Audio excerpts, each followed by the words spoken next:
네, 시청자 여러분 안녕하십니까? 이데일리의 대표 경제종합 시사방송 어쨌든 경제 시간입니다. 저는 진행을 맡은 유은길입니다. 어쨌든 경제는 한 주간의 경제 뉴스와 이슈 분석 그리고 CEO 초대석 코너 등으로 꾸며져 있는데요. 매주 생생하고 역동적인 경제 소식들을 전해드리도록 하겠습니다. 매주 금요일 오후 4시 여러분들의 경제와 투자 궁금증을 깔끔하게 해결해드리겠습니다. 자, 그럼 어쨌든 경제 일부 한 주의 경제판 코너를 함께해 주실 패널 분들 먼저 소개해드리겠습니다. 자, 제가 서 있는 여기서부터 가장 먼 쪽에 계신 이동재 캐스터 나왔습니다. 한 말씀 해주실까요? 네, 이번 주도 여러분들께 한 주의 경제 소식 쉽고 재밌게 전해드리겠습니다. 캐스터 이동재입니다. 네, 그 옆에 이데일리의 역시 김주영 캐스터 나왔습니다.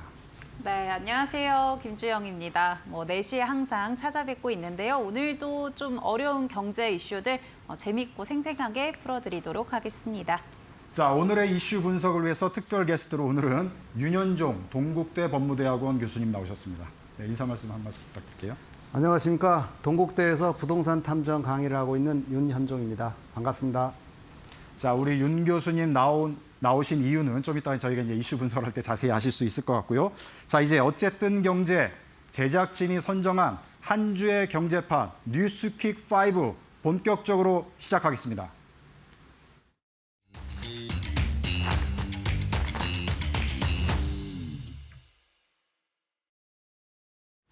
네, 한 주의 경제판. 저희들이 이제 한 주간에 세상에 많은 경제 뉴스가 쏟아지지 않습니까? 그 중에서 저희 제작진이 볼 때 이 뉴스는 꼭 탑5로 뽑아가지고 우리 시청자분들께 전해드려야겠다. 이렇게 선정하는 거기 때문에 어떻게 보면 이데일리 어쨌든 경제 제작진의 핫 뉴스 5 이렇게 보셔도 될 것 같습니다. 자, 그럼 한 주의 경제판 뉴스킥 5 먼저 5위부터 만나보시겠습니다. 네, 5위 짝퉁 K푸드 확인되고 있네요. 네, 5위 지금 짝퉁 K푸드 나왔는데 이게 지금 그림이 좀 작죠? 큰 화면으로 다시 한번 좀 보시겠습니다. 네, 큰 화면으로 나왔는데요. 저희가 선정한 5위 소식입니다. 자, 보시면 한류 프리미엄 갉아먹는 짝퉁 K푸드 조미김 다시다도 카피했다. 자, 이게 심심치 않게 한 번씩 나오는 뉴스인데 이 지금 우리 한류 그 식음료가 인기가 끌다 보니까 짝퉁도 이제 나오는 것 같은데 네. 이 소식을 좀 전해주시겠습니까? 네, 이 소식 제가 준비를 했는데요. 해외여행 가면 한국 음식이 생각나기 마련이잖아요. 그래서 불닭볶음면이나 소주 같은 것들 마트에 사러 갔더니 짝퉁이 보인다 하면 굉장히 한국 분들은 황당하시겠죠. 지금 저희가 지난주에 캐대언이 굉장히 인기를 끌면서 국립중앙박물관에 네. 이제 외국인 관광객이 굉장히 많이 늘었다 이런 소식을 전해드리기도 했는데 한국 콘텐츠가 인기를 끌면서 이 짝퉁 K푸드도 굉장히 문제가 되고 있습니다. 앞서 말씀드린 이제 라면이나 소주뿐만이 아니고요. 지금 사진에서 보셨던 것처럼 불닭볶음면, 다시다, 맛소금, 그리고 당면까지 카피 제품들이 굉장히 많이 이제 보이고 있는데요. 포장지를 지금 보더라도 좌측이 오리지널이고 좌측이 오리지널, 우측이 카피 제품인데 포장지 굉장히 비슷하죠. 네. 네, 그래서 소비자들이 착각하기 쉽다라는 이야기가 나오고 있고요. 지금 실제로 중국을 비롯해서 인도네시아, 베트남, 또 태국까지 일제히 버젓이 팔리고 있다라는 이야기들이 있습니다. 그리고 여기에 대해서 한국 기업들은 협의체를 꾸려서 소송까지 좀 벌이고 있는데요. 그런데 이 문제가 단순히 이제 매출 피해만 있는 게 아니라 결국에는 이 메이드 인 코리아 브랜드 자체의 신뢰성을 훼손한다라는 이야기가 있습니다. 아무래도 가짜 식품이다 보니까 안전성이라든가 위생 같은 부분 보장이 되지 않고요. 이에 따라 어떤 이슈가 발생하면 신뢰성 훼손으로 이어질 수 있다라고 이 부분이 좀 문제가 되고 있는 거고요. 그래서 업계에서는 좀 강력한 대응이 필요하다라고 주장하고 있고 또 정부 차원에서도 강력하게 제재를 좀 가해야 된다라는 이야기들 나오고 있는 상황입니다. 결국에는 K푸드가 좀 성장을 하려면 이런 가짜 문제들 잘 짚고 넘어가야 되지 않을까라는 생각이 들어서 오늘 이슈로 선정해봤습니다. 우리 김주영 캐스터는 즐겨 드시는 라면이 있나요? 저도 불닭볶음면 예전에는 굉장히 즐겨 먹었는데 요즘에는 조금 안 먹으려고 노력하는 편이고요. 또 저 당면 이런 것도 굉장히 당면. 좋아해가지고 걱정되더라고요. 사실은 이게 짝퉁으로 나와 있는 이 포장지만 보면 한국 사람들은 딱 구분을 할 수 있겠지만 그렇죠. 이제 서양 분들이나 진짜 외국인 분들이 보면은 그게 그것처럼 볼 수가 있거든요. 그리고 이제 또 네. 맛소금 같은 경우도 네. 뭐 이름 외국으로 이제 수출하는 거니까 이름을 네. 바꿨나라고 네. 착각하기도 쉽잖아요. 네. 네, 한편으로는 이제 한국 그 식음료가 워낙 이제 글로벌한 인기를 끌다 보니까 이런 짝퉁들이 생기는 거는 반가울 수도 있겠지만 이게 피해가 워낙 커질 수가 있기 때문에 네. 좀 당국에서도 적극적으로 좀 대응을 해줬으면 좋겠다 그런 생각이 듭니다. 자, 5위 이렇게 살펴봤고요. 자, 그럼 한 주의 경제판 뉴스퀴 4위는 어떤 내용인지 한번 보시겠습니다. 네, 4위. 내 친구의 집은 어디인가? 뭔가 집 소식이 나올 것 같은데 큰 화면으로 한번 볼까요? 큰 화면 보여주시죠. 큰 화면. 네.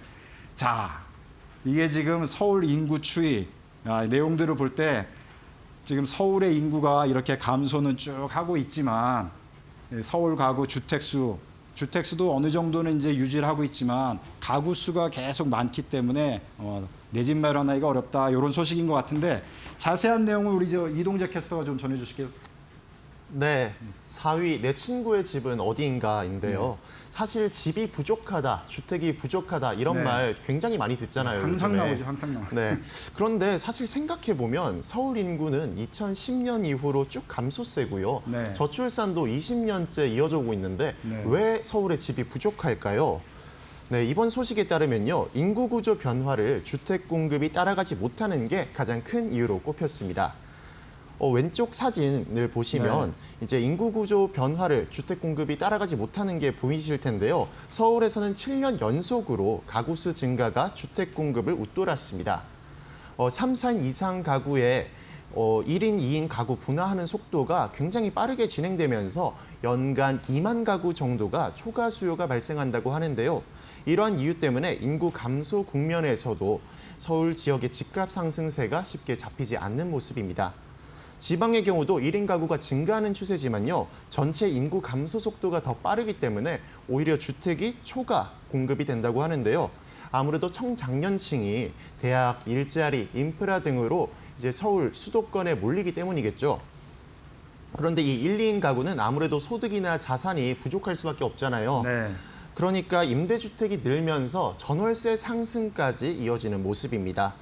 사실 이게 굉장히 복잡한 문제인데 머리를 맞대서 이 사는 문제, 집 문제를 해결할 수 있기를 바랍니다. 네, 이동재 캐스터는 독립을 하셨나요? 이제 부모님과 사시나요? 네, 저는 고등학교 때부터 네. 이제 독립해서 네. 출가 외인으로 산 지 이제 한 10년 정도 됐습니다. 그러세요. 그러면 이게 남의 문제가 아니게 아주 피부에 와닿는 소식일 것 같은데. 네, 제가 6개월 전에도 이사를 또 준비하다가 실패했기 때문에 굉장히 와닿는 네, 소식입니다. 지금 뭐 이동재 캐스터 사례같이 1, 2인 세대가 지금 분화가 되고 있기 때문에 보시는 것처럼 이제 인구는 줄어도 세대는 계속 늘어나고 있는 거고요.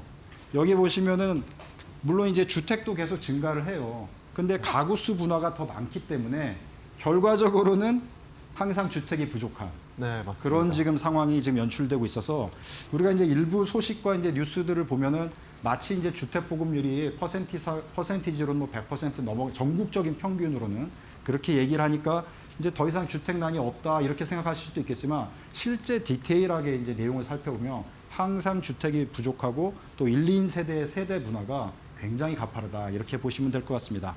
자, 4위 소식 이렇게 살펴봤고요. 자, 그럼 한 주의 경제판 5 중에 3위는 어떤 소식인지 한번 보시겠습니다. 3위. 야, 자, 전세의 월세화. 이게 지금 연관이 되는 것 같아요. 전세의 월세화인데 큰 화면으로 한번 자세히 볼까요? 네. 자, 지금 출처 이데일리 해가지고 기사 내용을 지금 도표로 지금 보여주고 있는데요. 전세 대출 규제, 최근에 이제 대출 규제가 굉장히 강화되지 않았습니까? 이러다 보니까 입주율이 지금 급락하고 있어요. 그러니까 신규 단지에 입주를 해야 되는데 자기가 사는 사람은 그냥 입주를 하면 되지만 대부분 이제 세를 놓고 나중에 입주하려고 하는 사람들이 많잖아요. 근데 세를 놓으려고 해도 그 세입자가 전세 대출을 잘 못 받는 경우가 생기거든요. 왜냐하면 요즘 갭 투자를 막으려고 그런 대출을 지금 억제를 하다 보니까 이런 현상이 생기고 있고요. 그러다 보니까 지금 전세가 품귀가 지금 되고 있어요. 제 주변에도 여러 사람들이 지금 전세 물량을 찾는 분들이 없어가지고 지금 월세로 바꾸는 분들이 계시더라고요. 그러니까 야, 이게 지금 심각하구나 그런 생각이 들고, 그러다 보니까 월세 또 사람들이 많이 몰리니까 월세가 급등되는 그런 현상이 발생되고 있는데, 자, 이 문제를 좀 자세히 진단하기 위해서 오늘 게스트를 모신 겁니다. 자, 윤영종 동국대 법무대학원 교수님 나와 계신데요. 자, 이 소식 이제 교수님도 잘 알고 계실 텐데, 자, 신규 입주단지 입주율도 떨어지고, 자, 전세는 지금 찾기가 어렵고, 월세 가격은 오르고, 이런 현상에 대해서는 일단 어떻게 생각하시는지 먼저 좀 말씀을 해주시죠. 예, 지난 이제 6월 627 부동산 대책의 일환으로 이제 담보대출을 규제도 했지만은 전세대출도 규제를 했습니다. 그래서 갭투자형 전세대출을 금지하고 전세대출 보증 비율도 축소하고 또 버팀목 대출, 전세대출 한도도 축소하고 전세대출과 정책대출 등을 DSR 규제를 포함시킨 거를 논의를 하고 있고요. 네. 그다음에 전세보증금 반환보증 가입 한도를 강화를 했습니다. 물론 기존에 허그에서 23년 5월부터 공시가격 150% 적용 후 120%로 낮추고 그 전세 보증과 대출금 90%를 넘으면은 가입 불가한 것을 이제 이번에 2025년 8월 28일부터는 한국주택금융공사도 허그와 마찬가지로 네. 같이 적용을 하고 있습니다. 그래서 이러한 것은 허그나 HF 등의 재정 건전성을 강화하고 깡통 전세를 예방하는 데는 도움이 됩니다. 네. 그러나 세입자가 현재 세입자가 소유자가 다음 세입자를 구하지 못함으로 말미암아 경매로 열 위험이 있고, 또 반전세로 임차인들이 감으로 말미암아 월세 부담을 증가시켜서 또 그리고 보증료 인상으로 해서 임차인을 부담을 증가할 수 있는 요소로 작용할 수도 있습니다. 그래서 갭투기를 방지하는 그런 원인을 바로잡는 것은 맞지만은 한편으로는 부동산 시장을 경착륙시키는 요소로 작동할 수 있기 때문에 시장 상황을 면밀히 관찰하면서 탄력적이고 유연하게 적용해야 된다고 생각합니다.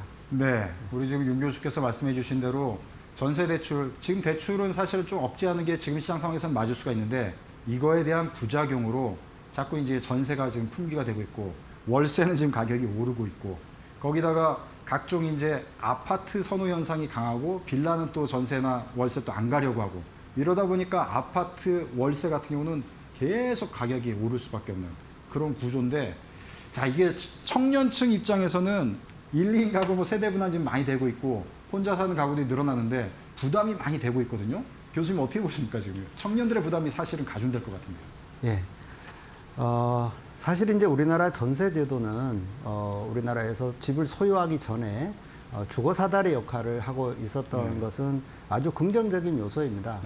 그래서 그런데 그거를 또 이제 부동산 시장을 좀 부양시키는 그런 정책적 목표도 있었다고 봅니다. 그래서 전면적으로 이 대출 부분을 통해서 부동산 부양을 하려다 보니까 이제 부작용으로 이 갭투기를 일으키게 됐고, 그 갭투기를 막기 위해서 갑작스럽게 또 이 규제를 하게 됐는데 어쩔 수 없는 측면도 있다고 봅니다만은, 그러나 이런 것들은 어쨌거나 명백하게 청년층이나 서민층의 저축이 줄어들고 소비가 감소되고 심지어는 주거 사다리를 치우는 결과가 될 수 있다라는 것이 제 생각입니다. 네. 지금 옆에서 우리 김주영 캐스터, 이동재 캐스터가 남의 일 같지 않게 지금 관심 있게 지금 지켜보고 있거든요. 김주영 캐스터 지금 어떻게? 심각해지고 있었습니다.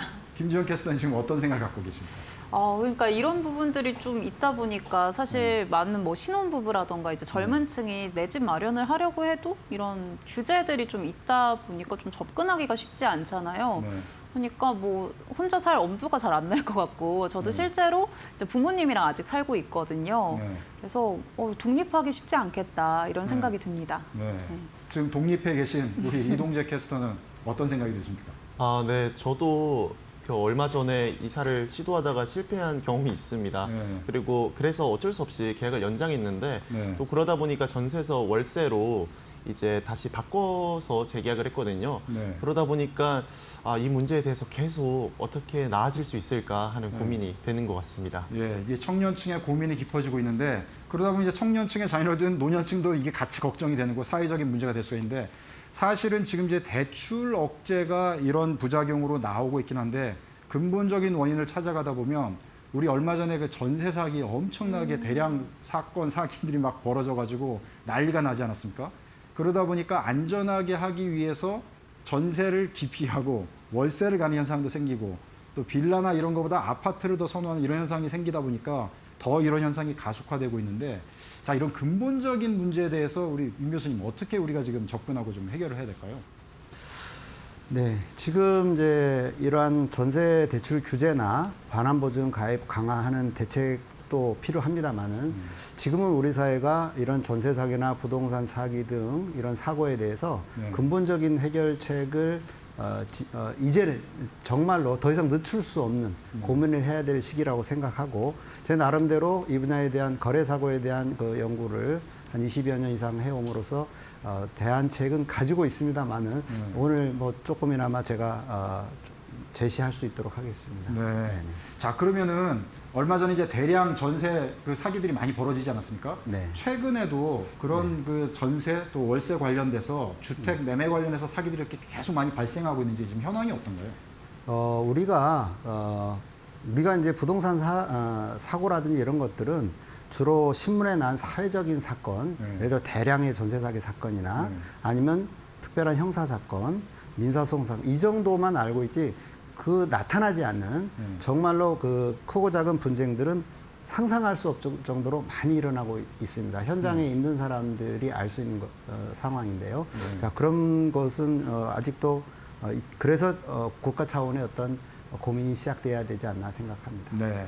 일반적인 분들은 이제 뉴스로만 이런 전세 사기, 뭐 월세 관련해서 부동산 거래 사기, 사건, 사고들이 일어나고 보고 있는데 실제로는 그 유형들이 다양하지 않습니까? 네, 네. 그래서 이거를 예방하는 차원에서는 우리 시청자분들도 아, 이런 거는 좀 조심해야겠다.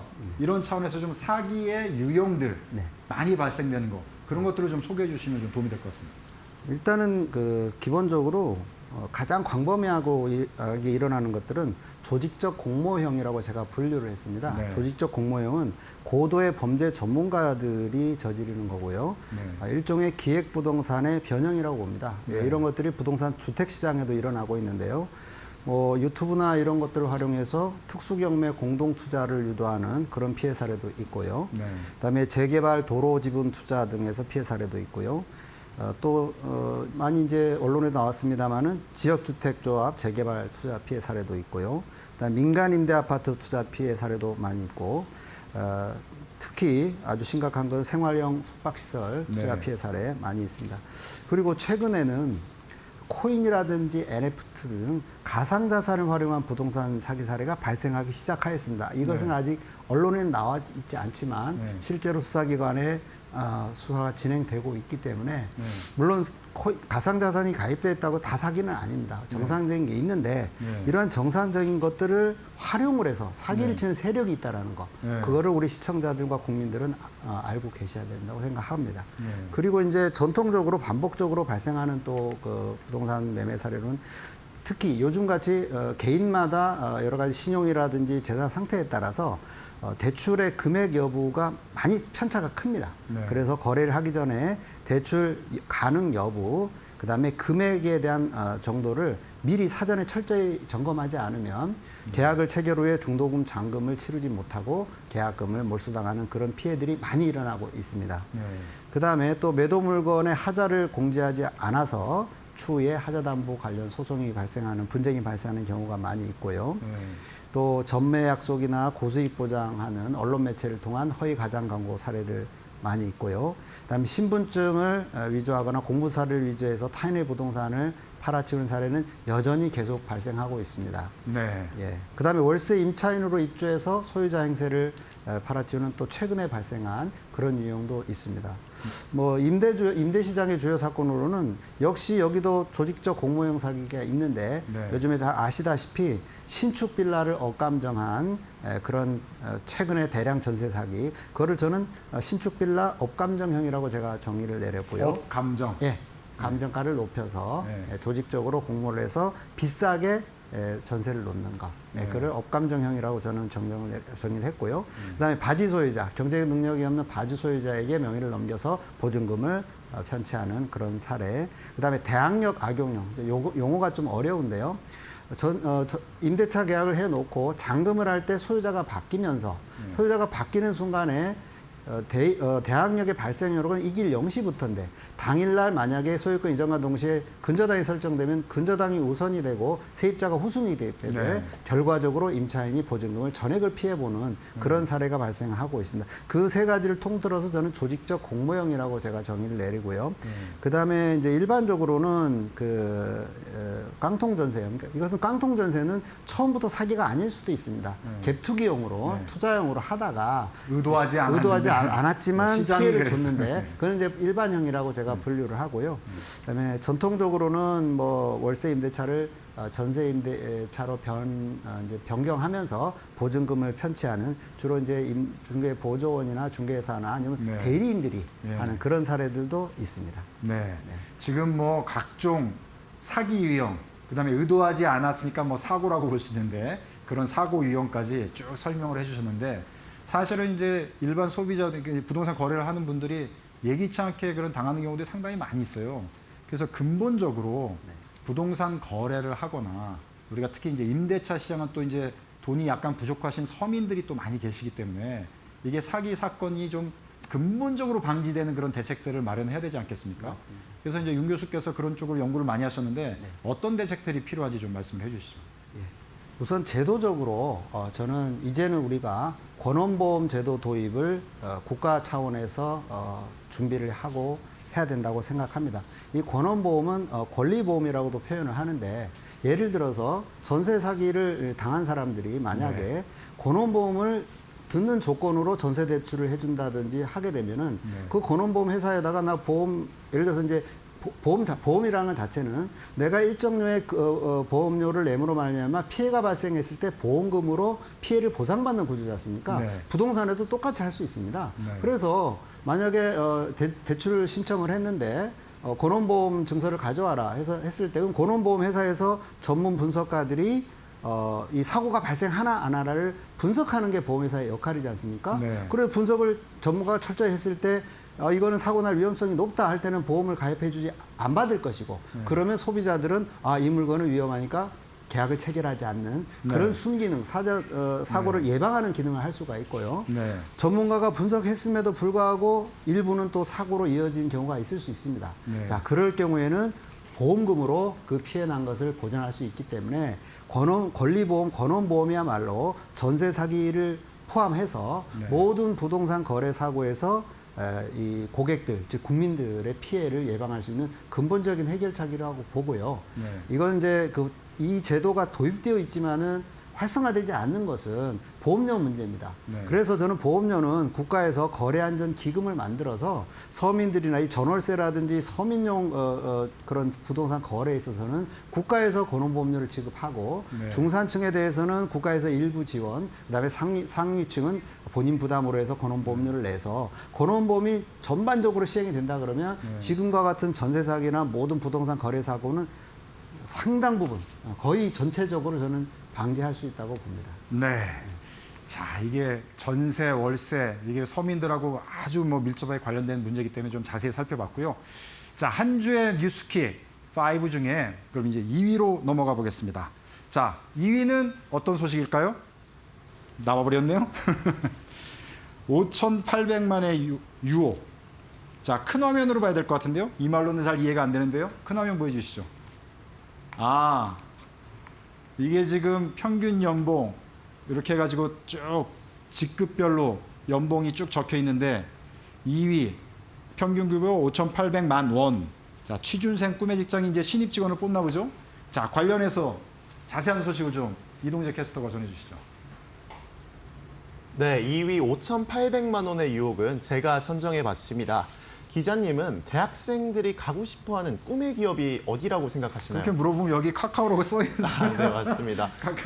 네, 삼성전자도 있고 뭐 네이버도 있고 SK 하이닉스도 있고 되게 많겠지만 2020년부터 22년까지 무려 3년 연속 대학생들이 뽑은 꿈의 직장 1위인 카카오도 빼놓을 수가 없겠죠. 여론조사하면은 대학생들이 지금 카카오를 1위로 뽑고 있나요? 2020년부터 22년까지 3년 연속 1위였고요. 3년 연속, 예, 지금은 이제 6위, 이번 연도 올해는 6위에 뽑혔습니다. 카카오의 올해 상반기 사원 평균 급여액이 5,800만 원 수준이라고 합니다. 네. 굉장히 높은데요. 네. 그런데 창사 이래 처음으로 전 직군을 대상으로 한 신입 공채를 진행한다고 합니다. 이게 카카오 본사뿐만이 아니고요. 네. 카카오 게임즈, 카카오 뱅크, 카카오페이, 그리고 카카오 모빌리티와 카카오 엔터테인먼트까지 6개의 주요 그룹사가 모두 참여한 신입 공채입니다. 특히 이 카카오는 공개 채용의 경우에는 기존에는 개발 직군에 한해서만 진행해 왔었는데요. 네. 이번 공개 채용에는 개발 직군뿐만이 아니고요. 디자인, 스태프 같은 비개발 직군도 뽑는다고 합니다. 그래서 저같이 이제 문과나 예체능 계열을 나온 취준생 여러분들에게도 굉장히 네. 좋은 소식으로 다가왔을 것 같습니다. 네. 기회는 뭐 이렇게 좋아 보이지만 사실 뽑는 사람은 아무리 전직군을 뽑는다 그래도 실제 선발되는 사람은 많지 않기 때문에 많은 사람들이 이제 바람 갖고 있지만 뭐 하여튼 대기업이든 뭐 카카오든 여러 가지로 계속 시도를 하실 텐데 부디 하여튼 좋은 결과가 있기를 바라고요. 자, 1위 소식으로 가야 될 것 같아요. 한 주의 경제판 자, 5 중에 우리가 선정한 대망의 1위는 뭔지 내용을 나와버렸네요. 보여주시면 연금 못 받는다고 자, 지금 하여튼 연금에 대해서 많이 얘기가 나오고 있는데 어떤 것 때문에 이런 현상이 발생한다고 보는지 큰 화면으로 보여주시죠. 네, 큰 화면. 자, 국가 채무 지금 엄청나게 이렇게 늘어날 걸로 지금 예상이 되고 있어요. 중요한 거는 이게 지금 정부의 예측이라는 거예요. 민간이 아니라 정부가 이렇게 예측을 하기 때문에 이게 심각하게 지금 상황을 봐야 될 텐데 이 소식 저기 김지영 캐스터가 좀 전해주시죠. 네, 제가 좀 더 쉽게 설명해 드리도록 하겠습니다. 50년 뒤에 나라 빚이 7천조 원이다라는 이야기가 나왔는데요. 사실 7천조 원 잘 실감이 안 나는 계산할 수 금액이죠. 없는 액수죠. 네, 그래서 지금이랑 비교를 해보면 한 6배 정도 넘어선다라고 네. 보시면 될 것 같습니다. GDP 대비해서 국가 채무 비율이 2072년에 173%까지 치솟는다라는 전망이 나왔는데요. 그렇다면 이렇게 치솟는 이유가 좀 뭘까요? 예상이 되시나요? 아니 쓰는 거는 많고 버는 건 적으면 빚이 올라가는 거죠. 네, 뭐 그런 이치랑 비슷한데요. 이제 시장이 계속 저출생이 되고 또 네. 고령화가 되고 있잖아요. 그래서 이 두 가지 키워드가 원인이다라고 보시면 될 것 같습니다. 그러니까 일하는 사람은 줄어드는데 이 복지 지출 같은 부분들이 늘어난다라는 게 발목을 잡고 있는 거고요. 여기에 이제 연금 못 받는다라고 오늘 키워드를 잡아봤는데 국민연금의 경우에는 2057년에 바닥을 보인다라고 이야기가 나오고 있습니다. 뭐 실제 수치로 좀 살펴보면은 지금 현재 인구가 5천만 명 정도 되잖아요. 그런데 50년 뒤인 2072년에는 이 인구가 3,600만 명 수준으로 줄어들고요. 특히나 생산 인구 같은 경우는 반토막이 난다라고 전해졌습니다. 반대로 65세 이상의 이 고령 인구의 경우에는 1.7배 늘어난다라는 점이 부담으로 좀 작용을 하는 건데요. 국민연금의 경우에는 2039년까지는 계속 증가를 하긴 하는데 네. 그 이후에는 감소세를 그려갈 것으로 좀 보고 있고요. 2057년에는 완전히 고갈된다라는 전망 나오고 있습니다. 심지어 2072년에는 적자가 217조 원이라고 하니까 어마어마한 부담이 되겠죠. 그래서 향후에는 국민연금에 대한 개혁이 정말 필요하다라는 거 확인을 해볼 수가 있어서 오늘 1위로 선정을 해봤습니다. 네.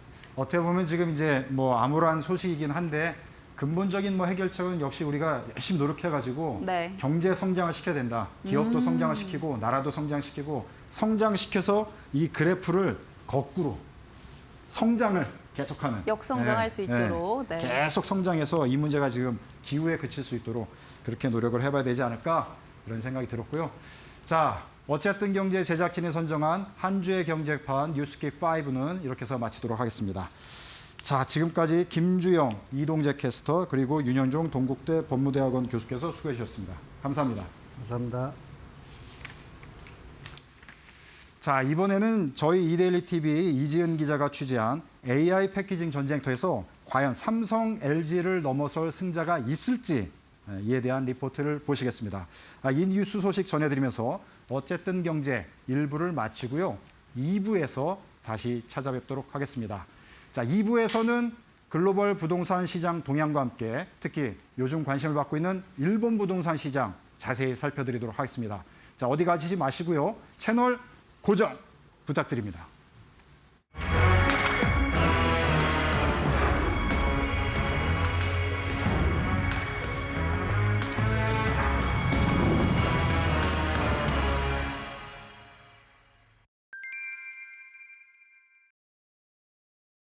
전 시장 곳곳이 인파로 가득 찼습니다. 차세대 반도체 기판과 패키징 기술을 한눈에 볼 수 있는 KPC의 2025를 찾은 겁니다. 올해로 22회째를 맞은 이번 전시회는 국내외 250개사가 참여하는 역대 최대 규모로 진행됐습니다. 삼성전기는 차세대 기판으로 주목받는 글라스 코어 패키지 기판을 선보였습니다. 기존 기판보다 두께를 40% 줄였고 대면적 기판에서 흔히 발생하는 휘면상을 개선했습니다. LG이노텍은 최신 모바일용 기판 기술인 코퍼 포스트를 공개했습니다. 기판 위에 미세한 구리기 등을 세워 메인보드와 연결하는 방식으로 기판 크기를 최대 20% 줄이면서도 회로수는 늘릴 수 있습니다. 중견기업들의 기술력도 눈길을 끌었습니다. 해성 DS는 차량용 반도체 패키징 재료 리드 프레임에 초방막 팔라듐 도금 기술을 적용했습니다. 내열성과 내부식성이 강점입니다. 한 회사에서 동시에 패키지 기판하고 그리고 테이프 기판 그리고 리드 프레임을 동시에 개발하고 생산하는 회사는 저희 회사가 유일합니다. 가장 안정적이고 신뢰성 있는 리드 프레임을 공급하고 있다는 장점, 그게 저희 리드 프레임의 가장 큰 장점이고, 엔비디아향 패키징 장비도 공개됐습니다. 시간당 5만 개의 범프를 생산할 수 있는 세계 최고 수준의 레이저 범프 마운터입니다. 반도체 패키지를 대상으로 해서 사람의 머리카락을 100마이크로라고 했을 때 그보다도 훨씬 가는 솔더볼 40마이크로짜리를 한 발 한 발을 핸들링하면서 레이저로 제팅해서 본딩해주는 기술이 있습니다. 고도화되는 패키징 기술 경쟁에서 국내 기업들이 글로벌 시장에서 영향력을 넓혀가고 있습니다. 이데일리 TV 이지은입니다.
네, 제가 다시 돌아왔습니다. 자, 어쨌든 경제 2부 CEO 초대석 시간입니다. 이 시간에는 기업 대표분을 모시고 여러 가지 얘기를 나눠보는 시간인데요. 특별히 오늘은 글로벌 부동산 시장 동향을 살펴보고 왜 글로벌 큰손들이 최근에 일본에 대해서 이렇게 관심을 갖는지 그 이유를 집중적으로 좀 진단해 보도록 하겠습니다. 자, 앞서 화면에서 미리 보신 글로벌 PMC의 김용남 대표 제 옆에 나와 계십니다. 자, 안녕하세요. 안녕하십니까. 네. 자, 지금 한국 부동산 시장은 강남하고 그냥 일부 살짝 그런 지역 빼고는 사실은 장기간 부동산 침체라고 볼 수가 있잖아요. 예, 그런데 글로벌 시장은 또 한국과는 좀 다르잖아요. 그래서 현재 글로벌 부동산 시장 동향이 어떤지 먼저 쭉 한번 간단하게 좀 살펴주시면 좋을 것 같습니다. 예, 요즘 글로벌 부동산 시장을 보면 좀 다양하게 전개되는 것 같습니다. 첫째, 미국 같은 경우는 그 주택 금리가 한 6% 후반으로 계속 유지되다 보니까 거래량이 줄고 뭐 가격 하락폭은 적지만 굉장히 소강 상태인 것 같고요. 요즘 최근 들어와서는 매수자 우위 시장으로 바뀌었다는 이야기도 있고, 네. 상업용 같은 경우는 특히 좀 안 좋아서 오피스 빌딩 공실률 한 20%대 에 지금 머물고 있다 보니까 굉장히 지금 좋지 않은 상황입니다. 그래서 사람들은 미국 부동산 시장을 최근에 특히 또 관세 영향까지 미치다 보니까 네. 폭풍 속 항해라는 표현하는 분들도 있는 것 같고요. 네. 일본은 반대로 굉장히 지금 글로벌 투자자들이 몰리면서 네. 굉장히 순항하는 그런 시장입니다. 네. 그리고 동남아는 뭐 한 4%대 성장이지만 고급 주택 시장이 굉장히 네. 가격이 올라가면서 굉장히 좋은 반응을 보이고 있는 것 같습니다. 특히 말레이시아 같은 경우도 이민 프로그램 개편 등으로 굉장히 성장 잠재력이 굉장히 높게 평가되고 있습니다. 네. 자, 최근에 이재명 대통령이 그 한일 정상회담 이제 순방을 하고 나서 이제 특히 한일 관계를 보면은 경색됐던 한일 관계가 좀 좋아지지 않겠냐 이런 전망이 나오면서 일본 관련해서 이제 비즈니스 하시는 분들이 조금 긍정적인 전망을 많이 하고 계신 것 같더라고요. 그래서 이제 저희가 부동산 시장에 또 관심 있으니까 살펴봤더니 최근 들어서 글로벌 큰 손들이 일본에 투자를 또 많이 했더라고요. 네, 그래서 야, 일본 시장에 왜 이렇게 글로벌 큰 손들이 관심을 갖는지 그거 좀 설명을 좀 해주시죠. 예, 그 올해 상반기 실적으로 최근에 발표된 자료를 보면 거의 일본이 거의 압도적인 1위, 네. 거의 도쿄 같은 경우는 거의 한 20년 만에 최고 외국인 투자 금액이 최고치를 달성했다고 하는데요. 네. 그 이유를 보면 첫째, 제가 보기에는 그 엔저 현상하고 그다음에 낮은 금리, 네. 무엇보다도 그 디플레에서 인플레 시대로 바뀌면서 임대료가 지속적으로 상승하다 보니까 그로 인해서 임대 수익률이 굉장히 높아졌습니다. 그래서 그 점하고 또 하나는 관광객이 작년에 한 3,700만 정도가 돼서 모든 부분이 굉장히 지금 좋아지는 것 같습니다. 그래서 요즘은 도쿄 부동산 자산을 굉장히 안전자산으로 평가하는 그런 투자자들이 많았고 특히 미국, 영국, 호주, 중국계 자본들이 굉장히 많이 지금 들어오는 상황입니다. 네. 구체적으로 지금 그 일본 부동산에 대한 투자 현황과 그런 것들이 있을 것 같은데 어느 정도 규모로 최근에 지금 그게 이루어지고 있는지 제가 그런 내용들을 좀 얘기해 주시면 참고가 될 것 같습니다. 지금 MSCI라고 모건 스탠리 캐피털 인터내셔널 그 데이터를 보면은요. 아시아 태평양 지역 전체 그 투자액이 한 698억 달러, 97조 정도가 되는데 그중에 약 32조 원이 그 약 3분의 1에 해당하는 게 그 일본에 투자를 했고요. 이 중에 약 10조 원이 그 일본 부동산 매입을 했습니다. 그래서 도쿄가 그 중에서 참 도쿄가 약 18조 원 기록해서 약 그 일본 내 투자의 비중이 한 58%를 차지했고 아시아 최고 투자 허브로 부상했다는 발표가 있었습니다. 특히 그 다음에 주거 시장 같은 경우도 임대료가 굉장히 많이 오르고 그래가지고요. 한때는 뭐 그 주식계 그 엔비디아처럼 많이 올랐다는 뭐 그런 이야기도 있었는데 요즘은 1억엔 그러니까 우리들 한 약 10억 원 정도 하는 게 한 10년 전에는 한 1%였는데 지금 한 16%가 전부 다 10억 원 이상 정도가 됐고 특히 미나토나 치요다 같은 데는 거의 대부분이 그 1억엔을 넘고 있다고 합니다. 그래서 굉장히 한쪽에서는 치요다구 같은 데서는 뭐랄까 어떤 전매 금지, 5년 동안 전매 금지 제한해달라는 협회 요청 같은 게 또 있을 정도로 지금 시장이 너무 핫하다 보니까. 네, 그렇죠. 지금 저희 방송을 보시고 계시는 많은 투자자분들이 일본을 유심히 안 봤다면 사실 놀랄 수도 있으세요. 제가 볼 때는. 왜냐하면 잃어버린 30년 해가지고 일본은 늘 그런 식으로만 표현을 했는데 최근 들어서 보면은 그 부동산 시장 중심으로 큰 손들이 많이 투자를 하면서 사실 시장도 계속 좋아지고 있고 수익도 실제로 거두고 있는 걸로 보이는데 자, 일본 부동산 시장 아까 그 지금 왜 투자를 하는지 몇 가지를 말씀해 주셨어요. 다시 한번 포인트를 집어주시면은 몇 가지를 얘기할 수 있을까요? 크게 한 4가지를 볼 수 있는데요. 특히 이제 엔저하고 지금 한 달러 대비하면 약 150 언저리에 있으니까 뭐 역사적으로 또 굉장히 좀 낮은 상황이고요. 두 번째가 굉장히 또 그 안정적인 임대 수익. 굉장히 그 주택 같은 경우도 보면 한 공실률 한 3% 내외거든요. 3% 내외고 그다음에 오피스 중소형 꼬마 빌딩 같은 것도 한 4, 5% 정도? 굉장히 그러니까 어떻게 보면 자연 공실률 5%보다 낮은 수준이니까 굉장히 임대 수요가 굉장히 풍부하다는 것.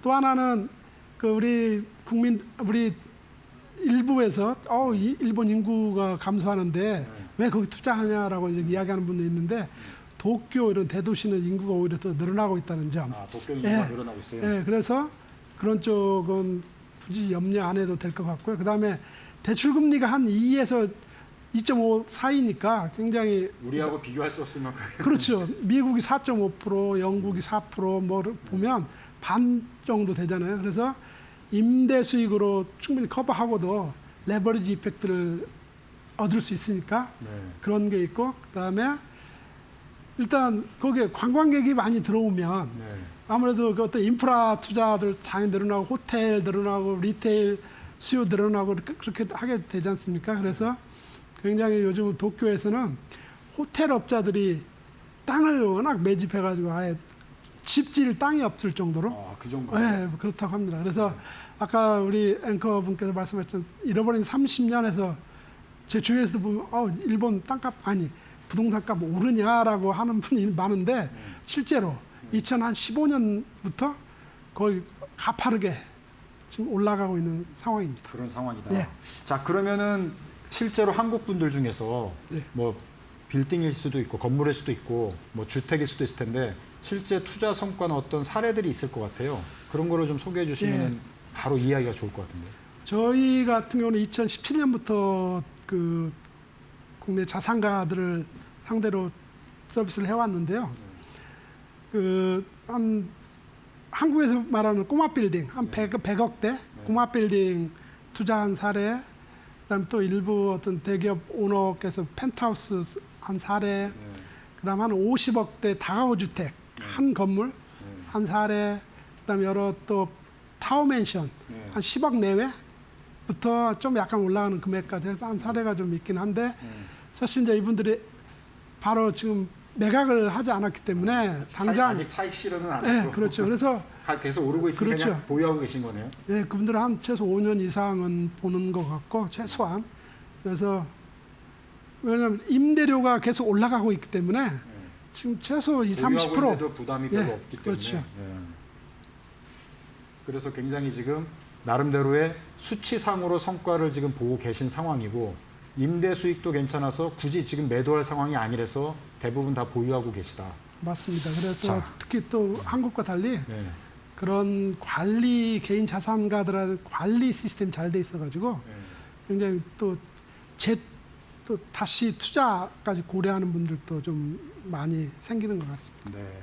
자, 일본은 사실은 우리가 다른 주제로 일본을 많이 얘기하지 일본을 상대로 투자에 대해서 고민하거나 뭐 이렇게 실제 행동을 옮기시는 분이 많지는 않잖아요. 그러다 보니까 그 일본? 뭐 약간 궁금할 것들이 많은 것 같은데 만약에 투자를 한다면 어떤 점들을 유념해서 살펴봐야 됩니까? 사실 뭐 한국이나 사실 크게 다를 바는 없는데요. 아무래도 이제 그 해외다 보니까 우리가 사실 서울이라고 해도 우리가 모든 지역을 다 알지 못하지 않습니까? 그러듯이 일본은 더더욱 이제 넓은 나라니까 어떤 그 지역별로 굉장히 차이가 많습니다. 그래서 특히 대도시 중심으로 해야 된다는 점, 그 다음에 항상 그 전문가, 어떤 투자 자문 전문가하고 해야 된다는 점, 그런 걸 좀 말씀드리고 싶고요. 또 하나 해외 투자이다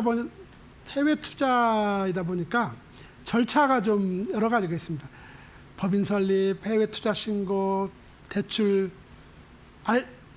대출금, 그러니까 파이낸싱, 그다음에 관리 문제 이런 것들을 누군가 좀 체계적으로 신뢰할 만한 업체가랑 같이 하게 되면 좀 리스크를 최소화할 수 있고 나중에 엑시트할 때도 굉장히 편하게 할 수 있지 않을까라는 그런 생각이 듭니다. 실제로 사기 당하는 사례도 꽤 많이 언론 보도도 되고 있거든요. 그래서 또 온라인 정보만 믿지 마시고